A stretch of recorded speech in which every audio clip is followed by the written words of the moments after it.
เอาฮอดแล้วบ้านตังโกเฮ็ดดินบล็อกบ่อ๋อเฮ็ดดินบล็อกเนาะโอ้ฟังตลอดเลยลำเนาะแม่นไผลำนี่คนอยู่บ้านนี่บ่บ่คนอยู่เมืองเวลาบุญหน่อยบุญเป็นลำเวลาบุญอยู่เมืองหนาวเนาะแงดเนาะเงียดหนาว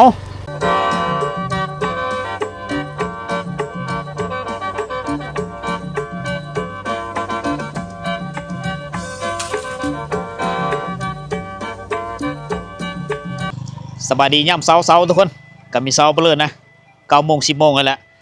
ตอนนี้เรายังอยู่ที่เทศบาลเมืองสมุยแขวงสารวัตรทุกคนเนี่ยดินแดนลาวใต้หลังจากกินข้าวกินน้ำแล้วพวกเราสิได้เดินทางมุ่งหน้าออกสู่เขตชนบทเขตที่มีสัญญาณโทรศัพท์ทุกคนเส้นทางมื้อนี้น่าจะโหดเพราะว่าฝนฝอยมาตะเวนน้ำแหละมีคืดมีฝันว่าฤดูกาลนี้สิมีฝนตกทุกคนนี่เพื่อนร่วมงานสบายดีคือเก่าบนอดพะเลาะคนมักเลาะนี่วิทยุเฮือนไปเรื่อยๆมีแผนมาจากมือสุดนี้วันนี้มาประมาณ2 คืนกับ3 มื้อ2 คืน3 มื้อกับ2 คืนโอเคขนาดอยู่เทศบาลเมืองเลยบ้านเฮือนเขายังแบบดังเดิมแบบเดียวกับสไตล์อยู่ชนบทเลยกำลังเก็บดอกแขมขายล่ะอันนี้จะเป็นโฮมหมอเมืองสมุยผู้สาวงามเนี่ยผู้สาวนี่หลายผู้สาวสมุยผู้สาวเล่าไต้ไปเดินทางไปพร้อมกับพวกเฮาเลยทุกคนเรียบร้อย2 คันมานี่110 2 คันกูแฟดมานี่อ้าวอันนี้คือร้านขายขนมโอ้ลงไปนี่ทางลงเซโปนอุณหภูมิเย็นขนาดเลยมานี่อ้าวอันนี้ห้างร้านแถวนี้ได้ร้านขายเครื่องเล็กๆน้อยๆชาวบ้านนี่ก็ออกก็ผ้าออกเพื่อมาขายตามร้านเนี่ยได้เห็นบอกเขาจะมาขายแบบนี้ได้โอ้ยเมืองสมุยแดดหนาวสาวงาม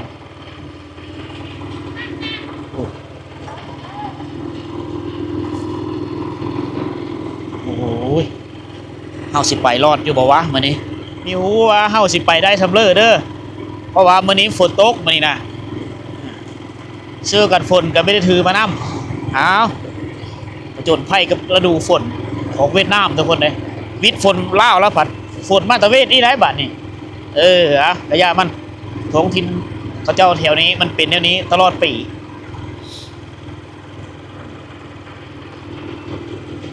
ราคาเฮิร์นติ่มที่กันเลยได้ราคาเฮิร์น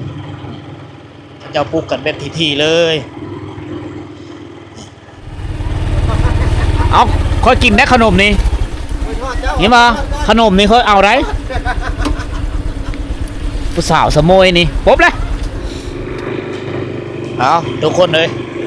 สภาพดินฟ้าอากาศแถวนี้มีอำนวยแล้วมีเบิ่งสภาพตัวจริงละตามแผนพวกเขาว่าสิเข้าไปบ้านต่างกวนเข้าไปบ้านน้องเทิดบ่ได้ตามสายทางสิเอาไปเอาซกเอาเศร้าตามแผนว่างไว้แต่ก็ไปไม่ได้แล้วทุกคนเลยนี่เบิ่งก็ฝนนี่ตกแห้งเข้าละเอาสิได้เป็นเสียทางไปเลาะแถวนี้ทุกคนเด้อทุกคนเด้อฝนตกแห้งอากาศก็หนาวนะอากาศหนาวเย็นหลายลำบากในการขับขี่รถ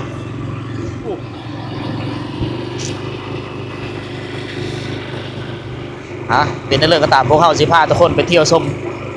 หมู่บ้านนี้แห่งหนึ่งอยู่มีไก่ไปเลยจากเทศบาลเมืองสมุยนี่แหละทุกคนห่างจากเทศบาลเมืองประมาณ5-6 กิโลจะฮอดช่วงอันนี้แหละเมืองสมุยแดดสมเอิญว่าสมุยแดดหนาวโทษฝนตกจะลำบากในการเฮ็ดตากเข้าให้เข้าหน้าจิตแล้วนี่ชักเคิงชักคอกันยุ่งยากแบบนี้อดทนเขาเคยอยู่มาแล้วนี่ตรงไปนี่จะไปแดดละไล่ออกไปเวียดนามเอาสิเลี้ยวซ้ายนี่เลี้ยวซ้ายเข้าเอาไปบ้านตังโกทุกคนนี่ตังโกกับตังกวนนี่มีคือกันตังกวนนี่เป็นบ้านน้องเทินอันนี้เป็นบ้านตังโก เป็นบ้านของชนเผ่ากาโดถ้าฝนตกแห้งอันนี้เส้นทางก็จะมึนด้วยนี่นะเส้นทางในชนบทลาวไต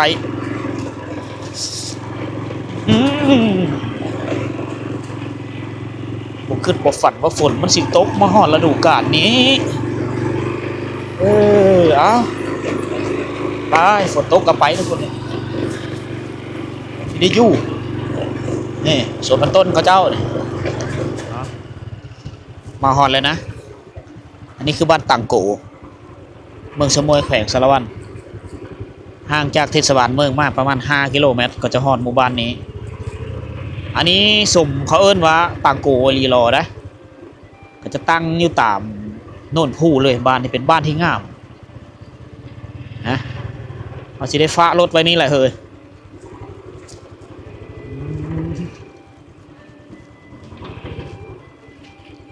ฝนตกเนาะ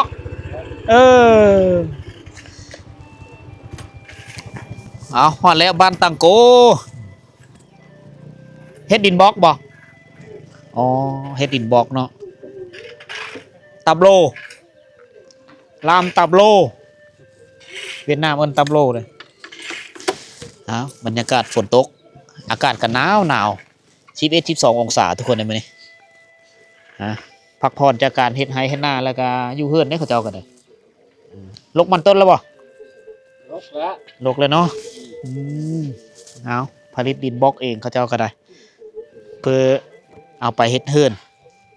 เห็นบ่นี่บรรยากาศยามเช้ามื้อนี้นี่ตอนสายนะแม่นยามเช้าเฮามาฮอดบ้านตะโกนี่เฮาสังเกตเห็นว่าเฮือนเขาเจ้าได้เป็นเฮือนแปลนแบบทรงดั้งเดิมนะเอกลักษณ์ของเขาเจ้าเองของชนเผ่ากาโดเอาฟืนเต็มกองตารางเฮือนหลายสุดคือฟืนพูดโอ้ขับรถไปหายไปสวนไปนี่มีได้อยู่เด้อทุกคนเอ้ย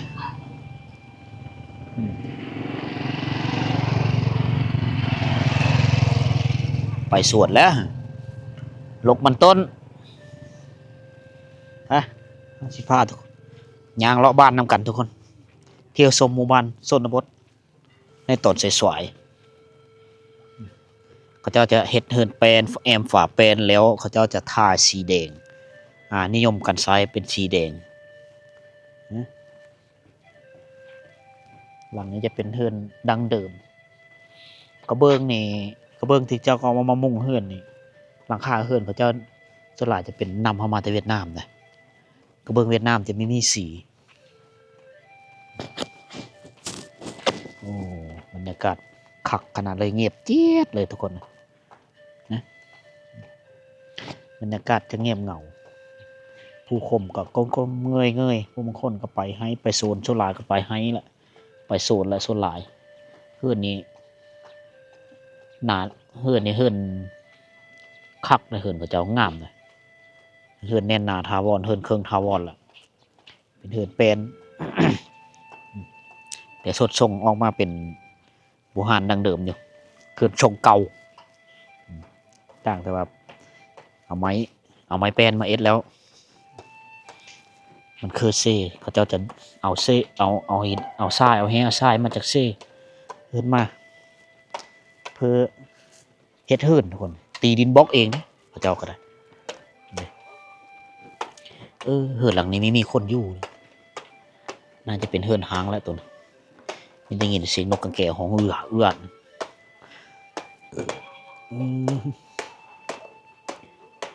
โอ้ตารางเฮือนเกียงกันเติดอยู่คักเลยโธ่โอ้เลี้ยงนกกังแก่หลายสบายดีฝนตกเนาะบ้านนี่โพเนาะตกในนี้ตลอดเลยถือว่าย่ามฝนมาตะเวทเนาะฝนฝอยมาตะเวทน้ำได้ฝนตกตลอดฝนตกตลอดเด็กเขาเจ้าซับฟ้าสิไปเฮ็ดอันมุ่งเถียงมุ่งตูบเขาเจ้าแล้วนี่ บางคนก็มาตะเมืองขับรถมาตะเมืองอ๋อ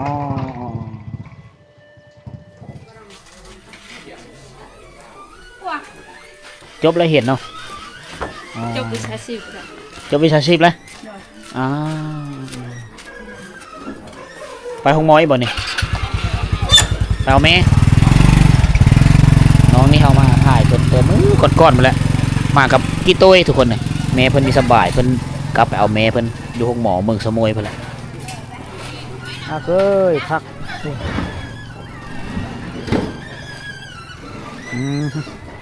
เฮือนหลังนี้ปูชิมั่งกองตารางหักได้อันนี้จะนำเขาเลยเขาเจ้าสักน้ำสร้างสักน้ำบาดาลเวลาจะใส่กับเสพไฟแล้วก็ปูมขึ้นเลย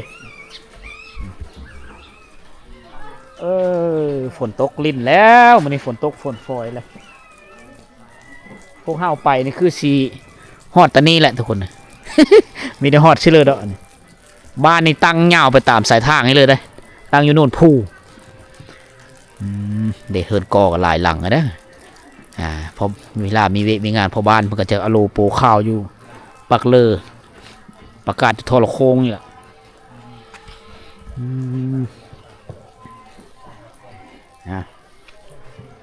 เป็นครั้งที่2ที่ซุมเฮามาเที่ยวหมู่บ้านแห่งนี้คอยมาตั้งแต่สวงกับเจ้าซักเข้าให้สวงก้อนๆหมดแล้วเริ่มต้นฤดูฝนอันนี้ก็เป็นฤดูหนาวแล้วก็ได้กลับมาอีกเท่านึงทุกคนเห็นบอกก็ฟังลำ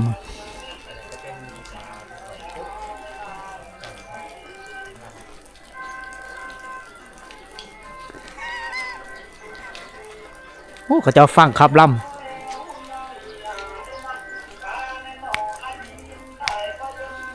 อุ้ยโพฟังลำคักเนาะฟังลำคักเนาะ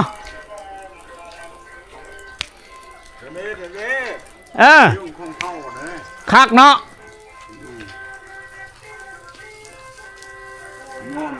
มวนเลย โอ้อยู่ใช้ บัดชวน โอ้ โอ้ฟังตลอดเลยลำเนาะ แมน ไผ่ลำนี่คนอยู่บ้านนี่บ่ บอกคนอยู่เมืองเวลาบุญเลยบุญปี ลำเวลาบุญอยู่เมือง แม่น โอ้ลำแสดงศิลปะขับลำท้องถิ่น ท้องถิ่นคนบ้านระบาด อ่า ทั้งยิ่งทั้งชาย โอ้ลำคู่กัน อยู่ใช้ อยู่สวรรค์เขต คุณบ้านนาเขตโอ้ยังชื่อเด้ ฮะบ่ได้แล้วเฮาสิย่างรอบ้านก่อน บ้านนาเขตยังลูกหลายเมืองชมบุรียังคือทอดคือทึ่งชาวบ้านนาเขต โดยเฮาสิ ปีเก่าชิปยังแข่งชาวบ้านนาเขตมาแข่งชาวบ้าน โอ้แบ่งปันเขตแดน แบ่งปันเขตแดนเนาะแต่ก็เอาขึ้นกับสวรรค์เขตนี่ แม่นอยู่ทางเวียดนามโอนแข่งชาวบ้านนาเขตโคครับเฮาได้ยินเสียงลำเจ้าเปิดคัก เป็นขับลำท้องถิ่นเนอะเฮาย่างรอบ้านก่อนอยู่ดีไม่แห้งขับลำที่พอเฒ่าเพิ่นเปิดนี่เคยเปิดอยู่ในบางคลิปนะมีลิขสิทธิ์ทุกคนเป็นขับลำที่คอยฟังกันยังงงเพราะว่าเป็นภาษาของเขาเจ้าเองภาษากระโดนี่แหละเป็นขับลำนะถ้าว่ามีงานใหญ่อยู่ในเมืองเขาเจ้าจะเชิญเอาหมอลำท้องถิ่นผู้หญิงกับผู้ชายไปลำแกเขาเอิ้นว่าลำพญาย่อยนะพญาย่อยของชนเผ่าเขาตามการสังเกตในเฮานี่สังเกตเห็นว่าชนเผ่านี้เป็นชนเผ่าที่ดุมั่นขยันเพียรสังเกตเห็นฟืนอยู่กองตารางเฮือนเขาเจ้านี่มีขาดตกบกพร่องเลยเขาเจ้าจะเอามากองไว้เลยตลอดเลยต้องได้สายงานต้องได้ดังเพราะว่าเขตนี้เป็นเขตที่อากาศหนาวนะเขาเจ้าต้องได้รักษาฟืนนี้ไว้หลายๆถอนโฮมฟืนไว้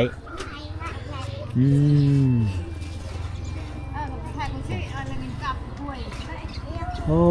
อากาศหนาวหลายมาเนี่ยหนาวเนาะแงดเนาะเงียดหนาวฝนตกพร้อมนี่เมียนี่ แล้วลูก bên nha, lên nhiệt. เบิ้น Ai dặn với nhiều mà. เออผู้เฒ่าก็ดัง Ai อยู่ con หนาว là ai hè dặn cái đồ อาอีอาอ่ำพ่อกับแม่แม่นี่เขาจะเอิ้นอาอีเนาะแม่เนาะพ่อนี่อาอ่ำภาษากระโดเอา ภาษาตังโก ภาษาตังโกภาษาบ้านตังโกเนาะ ภาษาบ้าน เอ ตังโก อ อีอ่ำ อาอีอาอ่ำอาอึมอากึ่งอากึ่งนี่แม่น